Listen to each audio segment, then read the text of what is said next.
हमारा राज्य देश को कुल 58 प्रकार का खनिज संपदा देता है, जैसे लोहा, चांदी, यूरेनियम, बॉक्साइट, ग्रेफाइट। इसके बावजूद आज हम लोग का झारखंड गरीबी में दूसरा नंबर पर क्यों है? आज हमारा राज्य लाचारी, बेबसी और गरीबी में जी रहा है।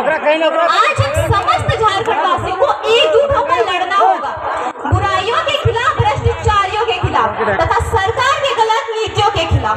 क्योंकि विनोद बिहारी माधव ने कहा था कि लड़ना तब है जब माटी, बेटी और रोटी संकट में हो, और आज ये तीनों संकट में आ चुकी है।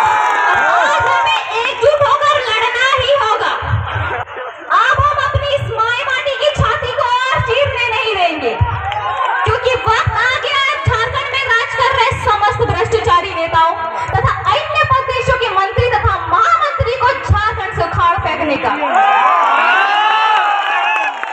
हाँ झारखंडवासी, जब 4,345 पंचायत में जब 4,345 मुखिया तथा सरपंच बना सकते हैं, 936 जिला परिषदों की सीटों पर जब 536 जिला परिषदों के सदस्य बना सकते हैं, 24 जिलों में जब मुखिया मतलब 24 जिलों में जब संसद बना सकते हैं, 24 जिलों में जिला परिषदों के सदस्य तथा विधायक बना सकते हैं, तो क्या 81 विधानसभा की सीटों पर और 14 लोकसभा की सीटों पर संसद तथा विधायक नहीं बना सकते हैं?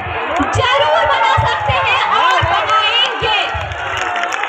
और मुझे झारखंड के समस्त नारी शक्ति एवं खास तौर पर युवाओं पर पूर्ण विश्वास है कि 2024 में जयराम भैया के नेतृत्व में पाकुड़ से लेकर गढ़वा तक तथा पश्चिमी सिंहभूम तक, कोडरमा से लेकर पश्चिमी सिंहभूम तक संपूर्ण झारखंड में बदलाव का एक नया उदय होगा।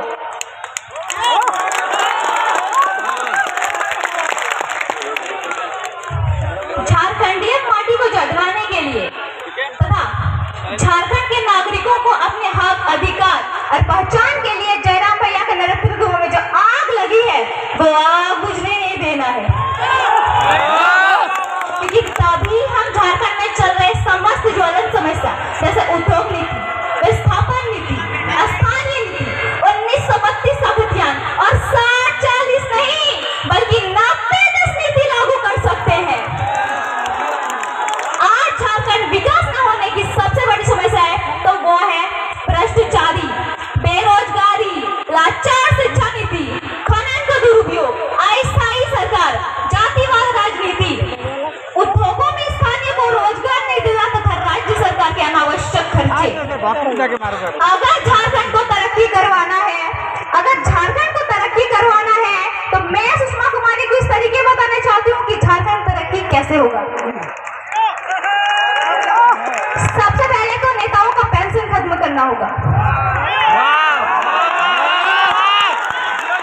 क्योंकि ये कौन सा नियम है कि अगर एक दिन के लिए भी अगर कोई नेता बन गया तो पूरा जीवन पेंशन। अगर उसको पेंशन मिलेगा तो ये जो हमारे दादा दादी दिख रहे हैं 60 साल में जिसको पेंशन मिलता है वही मिलेगा और कुछ नहीं, क्योंकि ये एक सेवा का पद है ना ही व्यापार का। दूसरी बात, नेताओं का सैलरी आधा करना होगा, क्योंकि नेताओं को जब सरकार की तरफ से सारी सरकारी सुख सुविधाएं मिल रही है तो उसको सैलरी की क्या जरूरत है? राजा जैसा घूमता है, वीआईपी गाड़ी में घूमता है, सैलरी की क्या जरूरत है? सरकार की तरफ से सारी सुख सुविधाएं मिल रही है। तीसरी और सबसे महत्वपूर्ण बात, झारखंड के राजनीति से नेपोटिज्म खत्म करना होगा, क्योंकि झारखंड में जेएसएससी और जेपीएससी एग्जाम का तो कोई ठिकाना ही नहीं। पेपर लीक होता है पर टाइम पर एग्जाम नहीं होता है। मंत्री परिषद में परिवार के लोगों को ही बिठाया जाता है और अयोग्य व्यक्ति नेता बन जाता है तथा झारखंड को लूटने का काम करता है। जब ये सब चीज खत्म होगा तभी हमारा झारखंड विकास होगा और आगे बढ़ेगा।